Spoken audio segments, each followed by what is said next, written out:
ഒന്നാം നൂറ്റാണ്ടിൽ യേശുക്രിസ്തു തന്റെ ബാല്യകാലം ചെലവഴിച്ച വീട് ഗവേഷകർ കണ്ടെത്തിയത് ക്രൈസ്തവർക്ക് വലിയ പ്രത്യാശ നൽകുന്ന ഒന്നായിരുന്നു. തിരുക്കുടുംബത്തിന്റെ ഓർമ്മകൾ നിലനിൽക്കുന്നതായിരുന്നു നസറത്തിലെ ആ വീടെന്ന് ഗവേഷകർ പങ്കുവയ്ക്കുന്നു.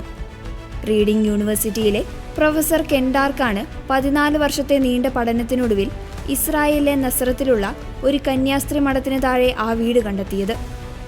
നസ്രത്തിലെ സിസ്റ്റേഴ്സ് ഓഫ് നസ്രത്ത് കോൺവെന്റിന് താഴെയുള്ള ഒരു പുരാതന അറയിലാണ് ഈ വീടിന്റെ അവശിഷ്ടങ്ങൾ സ്ഥിതി ചെയ്യുന്നത്. ഒരു പ്രകൃതിദത്ത ഗുഹ തുറന്നാണ് ഈ വീടിന്റെ പ്രവേശന കവാടവും മുറികളും നിർമ്മിച്ചിരിക്കുന്നത്. പാറയിൽ കൊത്തിയെടുത്ത പടവുകളും ചുവരുകളും വളരെ കൃത്യതയോടെയാണ് നിർമ്മിച്ചിരിക്കുന്നത്.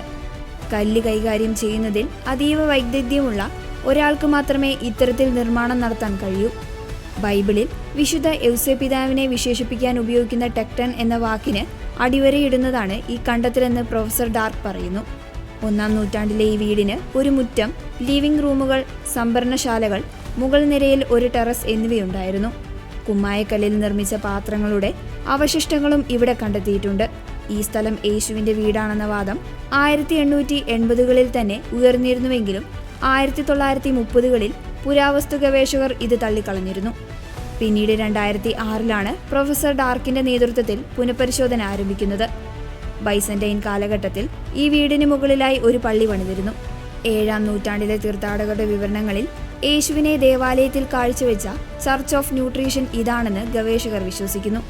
പിൽക്കാലത്ത് പള്ളി തകർന്നെങ്കിലും അതിനടിയിലായി ഈ വീട് സുരക്ഷിതമായി അവശേഷിച്ചു.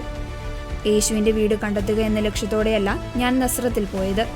ബൈസന്റൈൻ കാലഘട്ടത്തിൽ തീർത്ഥാടന കേന്ദ്രങ്ങളെക്കുറിച്ച് പഠിക്കാനായിരുന്നു ലക്ഷ്യം.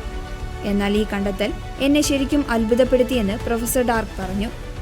ഇത് യേശുവിന്റെ വീടാണെന്ന് 100% ഉറപ്പിച്ചു പറയാൻ ശാസ്ത്രീയമായ തെളിവുകൾ ഇനിയും ആവശ്യമാണെങ്കിലും നിലവിലെ സാഹചര്യത്തിൽ നമുക്ക് ലഭിക്കുന്ന ഏറ്റവും അടുത്ത തെളിവിതാണെന്നും അദ്ദേഹം കൂട്ടിച്ചേർത്തു.